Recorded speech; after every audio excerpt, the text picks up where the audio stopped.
Welcome to For the Record. I'm Shannon Perrine. Today, I sit down one-on-one with the new international president of the United Steelworkers Union, Roxanne Brown.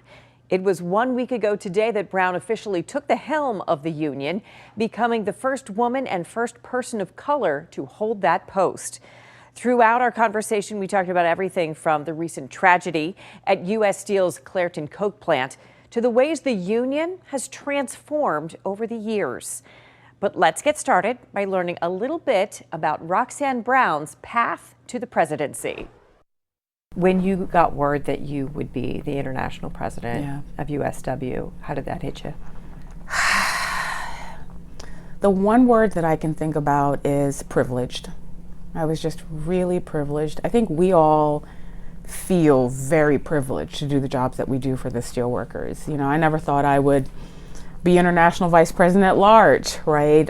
Much less international president. It's a journey that I never imagined for myself, but I'm so privileged to be on because we get to do good works. You know, my great grandma, that was one of the things that she really preached to us in our family, is to do good works. And this job allows me to really do good works on behalf of working people. Can you tell me more about your grandma and your family and your sort of where some of the seeds of your career were planted? I come from a big, rich Jamaican family, rich in culture, rich in vibrancy, rich in love, rich in faith. And my great-grandma, Edna, was the first person to come to the United States back in the 70s, so she was kind of our tether. And then she helped the rest of us come here, and I came when I was just 2 years old. Born in Jamaica. Born in Jamaica, emigrated to New York, just outside of New York City, and that was kind of the beginning of my story here in the United States. But my family, you know, my grandma really preached hard work.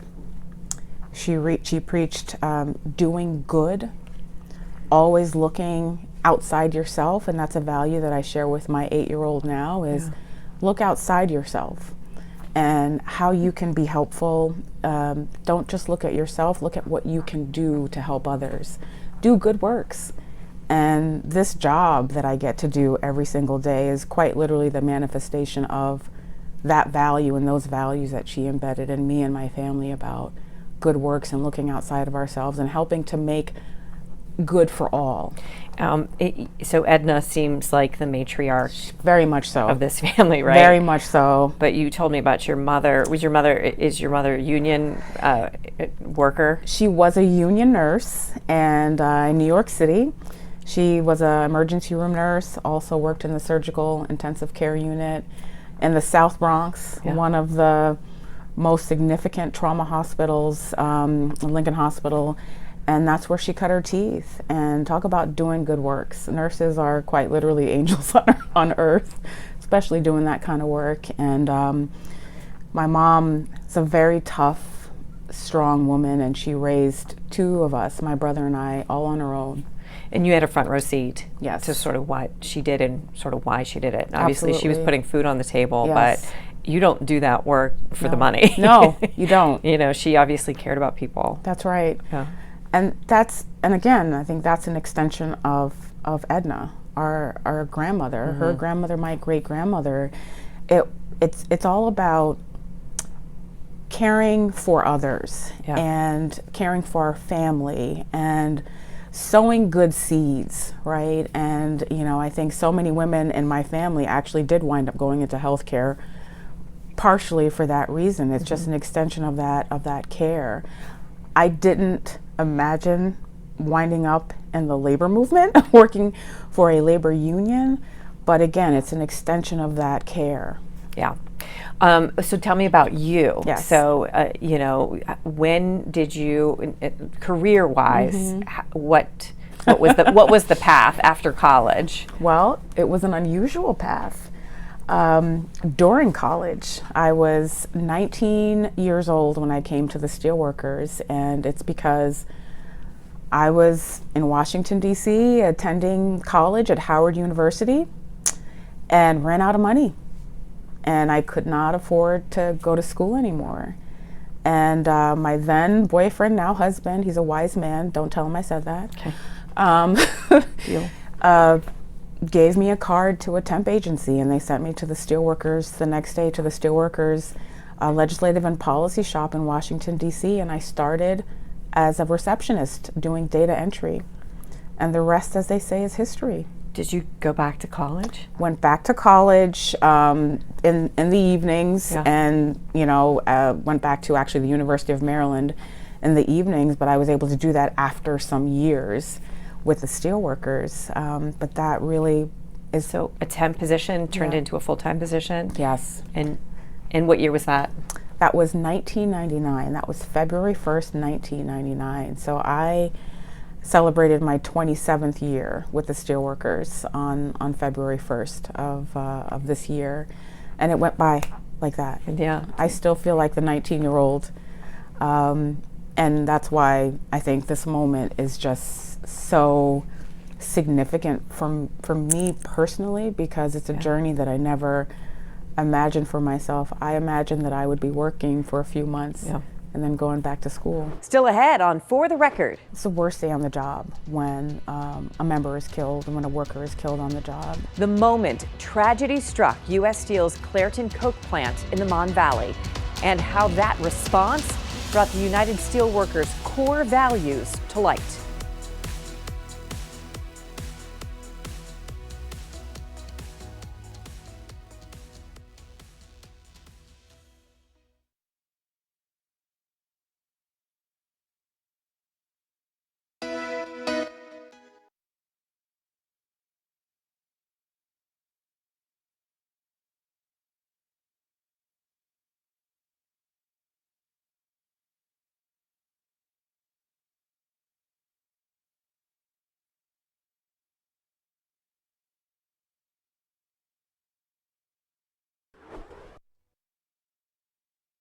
Welcome back to For the Record. A little more than 6 months ago, on August 11th, 2025, tragedy struck U.S. Steel's Clairton Coke plant, part of the Mon Valley Works.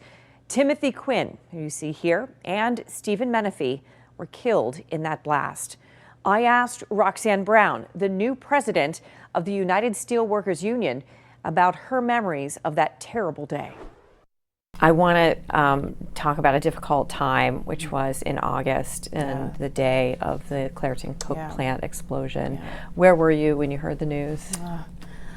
I was actually here in the building when I heard the news. It's the worst news that anyone who is in the labor movement, anyone who does the work that we do, it's the worst day on the job when a member is killed and when a worker is killed on the job. You know, every worker deserves the opportunity, the right to go to work a shift, and come home safely to their families. It's a right. Is that sentence you just spoke baked into the mission of USW? It absolutely is a mission. It's one of our core values. Worker safety and health is one of our core values. It's what we fight for every single day. Yeah. So that terrible day, you know, Carrie and I were doing our job of trying to gather news and let our viewers know what was taking place and the details of the tragedy. And what were you and the folks here at the USW doing that day? Unfortunately, because of the type of work that our members do across the United States and Canada in these sectors that are really dangerous, steel and oil and pulp and paper and so many others, unfortunately we're well practiced. And so there's a system that's already in place that's kind of a rapid response that jumps in right away. And we have an amazing emergency response team that went in right away. We have an incredible safety and health department that went in right away, not to mention the strong local that is there that just jumped in. That local is so incredible, and their leaders are just fantastic, and they just jumped in right away, and the entire community really cleaved together, and we did the work. We take care of our own, and we wanted to make sure that the brothers that we lost, that their families were were taken care of, but also that we went in to investigate what happened. The first part of that, what Yeah. does that look like when you say we take care of our own? What did it look like that week?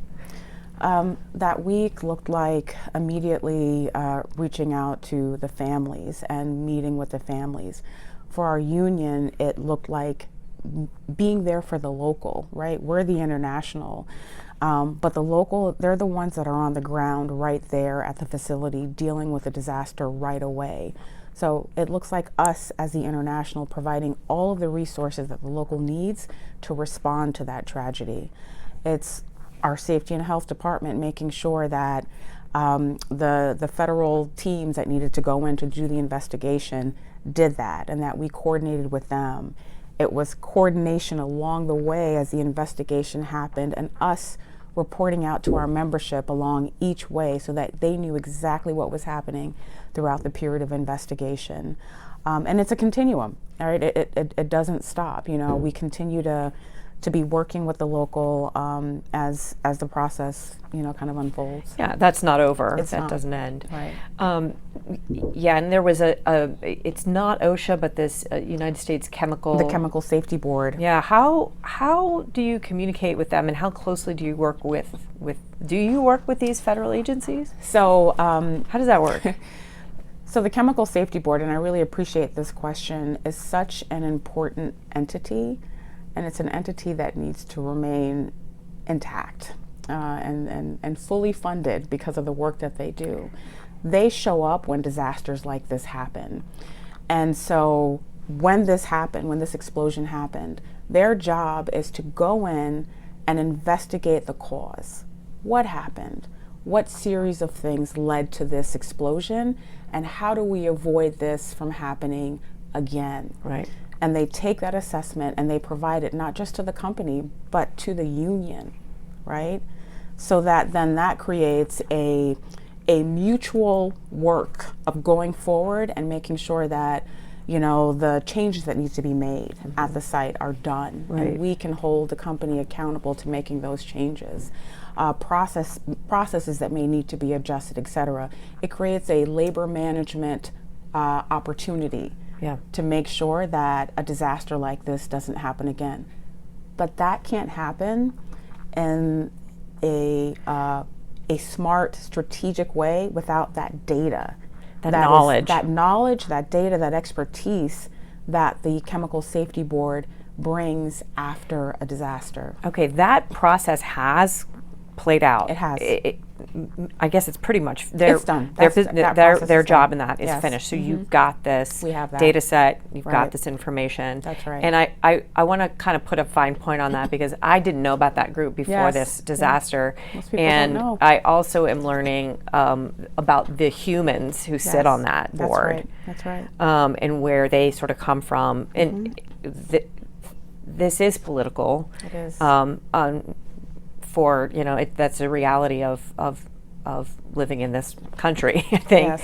But those folks who sit on that board right now are, I guess, what do you want to say, just openly about those people who do that work and who have done that work for your members? Yeah, that work is necessary, and it's so necessary for members like ours who work in these really dangerous settings. And there's a reason why the Chemical Safety Board exists. There's a reason why OSHA, Yeah. the Occupational Safety and Health Administration exists, why the Mine Safety Health Administration exists. These jobs are inherently dangerous. And the labor movement, our union and so many others, fought for these entities to exist because our members deserve to work safely and go home safely, period. And these entities help to ensure that safety happens. And if it doesn't, if there is a disaster like what happened at Clairton, that we can figure out how to avoid another disaster like that from happening again. Still ahead. We don't have a Chemical Safety Board. We don't have an entity that can go in after a disaster to go do what they did here in Clairton. the lessons learned from last year's tragedy at the Clairton Coke plant.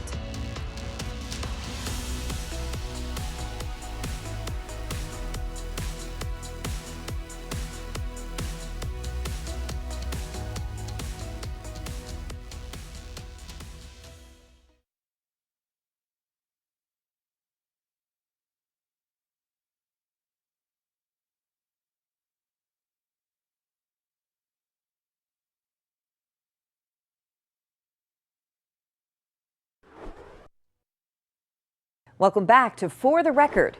Before the break, new United Steelworkers President Roxanne Brown and I discussed last August's tragic explosion at U.S. Steel's Clairton Coke plant. I asked her what lessons were learned for the future. I also want to ask about sort of lessons learned after the disaster from the union standpoint. You've got the rapid response. You have these systems that have evolved over many years. Yes. Can you point to anything about the tragedy in August that is part of the discussions about your work in policy and protocol for the union? Yes, and it goes back to maintaining the integrity and the strength of entities like the Chemical Safety Board. We've seen a lot of cuts across the federal government in the last year to key agencies and federal bodies and entities like the Chemical Safety Board, whether it's a defunding or a reduction in funds and a reduction in the ability of those agencies to do their work. If we don't have a Chemical Safety Board, we don't have an entity that can go in after a disaster to go do what they did here in Clairton. So a big part of our work in the policy space rests around safety and health and making sure that each of these federal bodies that have oversight, investigation authority around worker safety and health are well funded. And if there were reductions in funds, that we bring those funds back and we fund them at the levels that they need to be funded so that they can continue to do the work on behalf of working people. We know with mine safety there's been reduction in workforce and funding. Yes. Has that been the case with the Chemical Safety Board? Yeah, there's been a lot of discussion around reducing funding for the CSB. The president's budget proposed reducing significantly the funding for the Chemical Safety Board, and so that's been something that we have been pushing back on. So if Senator McCormick and Senator Fetterman are watching right now, and our delegation from Pennsylvania in Congress are watching you right now, what's your message to them? Keep workers safe on the job. You know, we watched cuts happen at NIOSH, at MSHA, at OSHA, you know, proposed cuts to CSB. Keep workers safe on the job. There's a reason why these bodies exist. The proof is in the pudding. Year after year, workers rely on these agencies to keep them safe on the job. They rely on these agencies to help them know, after a disaster happens at my workplace, can I go back safely to work tomorrow? It helps a wife and a kid who is scared because there was an explosion at their dad's workplace to know, my dad's gonna come home tomorrow. And straight ahead, a final thought from the new USW President, Roxanne Brown.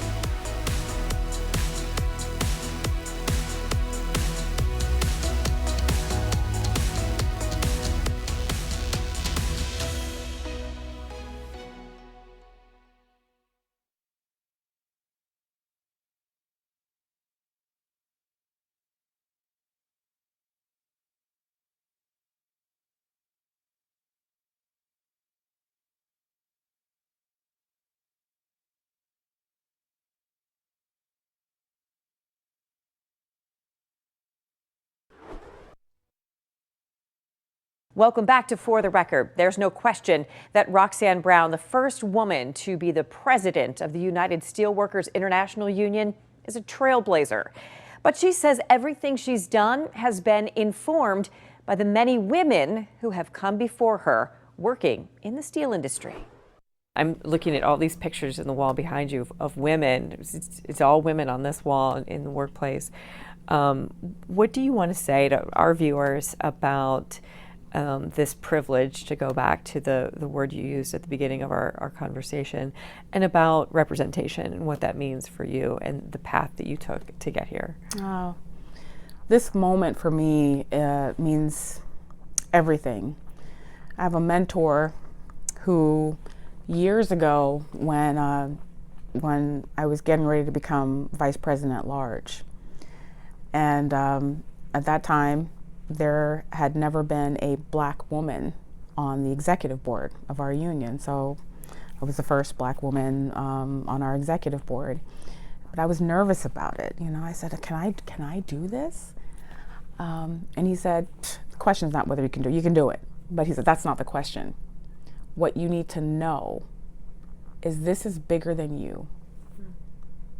This moment is bigger than you. It's about what it means for you to take your skills, knowledge, and abilities to this next level so that other sisters can see you do it and know what's possible. So you mentioned looking at that wall out there. There are no other women on that wall of presidents. No. But there's a whole lot of women behind me on this wall. And these were the trailblazers that helped this happen. So this is a moment in time for our union to move forward together in this way, with kind of me as the leader of the executive board. But this is not where it stops. And that's what this is about. It's about the union continuing to move forward in the time that we are in, right? Our union looks very different in 2026 in terms of our demographics and our industries than it looked in 1975. That's how the steelworkers show up. Our leadership always meets the moment. We always show up for how we need to fight for our members, and the goal is for our leadership to always reflect our membership. And hopefully today, our members see that even more.